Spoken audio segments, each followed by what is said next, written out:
I really wanted to know, how did you get that vision of becoming God's the King's warrior?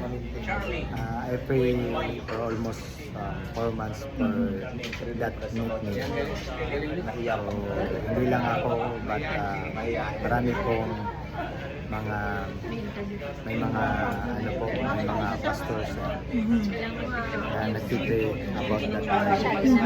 Yun yung malalim po talaga na before I turn pro, I prayed that the Lord give me wisdom and use me for His glory, to encourage more people, So how was the yung children, young people na hindi basihan yung edad para sa magpagamit. I remember what Solomon says in Ecclesiastes 12, 1-8, sabi niya dun sa last part, sa verse 1 sabi niya, remember your Creator in the days of your youth. So habang malakas pa tayo, dalahanin natin yung manilikha na siya nagbibigay ng pagpapala sa atin. Yes. And I think that is actually, your power is not just in your hand, but it is in your whole being. Because I believe you are God's anointed. Not because of something else, but God really will use you. And the more you allow God to use you, the more God will bless everything that you touch and your wishes. And I love that you have that biggest dream. We will all pray for you to succeed in all your dreams. I studied the life of Jabez. So, nakuha ko po yung what Jabez for his successful life. There are 4 things that really, there are 4 things na achieve or yung bagay na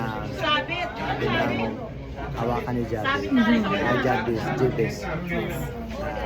What Jabez said, sabi niya, Lord, use me, enlarge my territory, keep me and preserve me. Yes. That means kung it's din natin, malawak siya ba? Madali lang siya nabibigyan. Kung pinagpapala ka, magpagamit ka. Kung magpagamit ka, ipipray mo na, ipisod ka. Kasi maaaring may mga temptation. And the last one is, hingin mo sa Panginoon na siya lang yung superior. So hingi ka ng tip, ingatan ka niya kasi walang magagawa tayo. You set the world and God's word on fire. That's why God is going to really bless you. I love that you mentioned the Jabez prayer, because for me, that is also my, I read that, and since I have read that prayer, I prayed for that, and God has truly blessed me, more so you. And ang desire namin sa iyo, ang blessing sa iyo, ay blessing sa lahat ng Pilipinas. Maraming salamat. Huwag kang magbabago, Champ. Yes, God's grace. Ito po ang ating world champion, Mr. Charlie, the King's Warrior Suarez. Maraming salamat po. Thank you.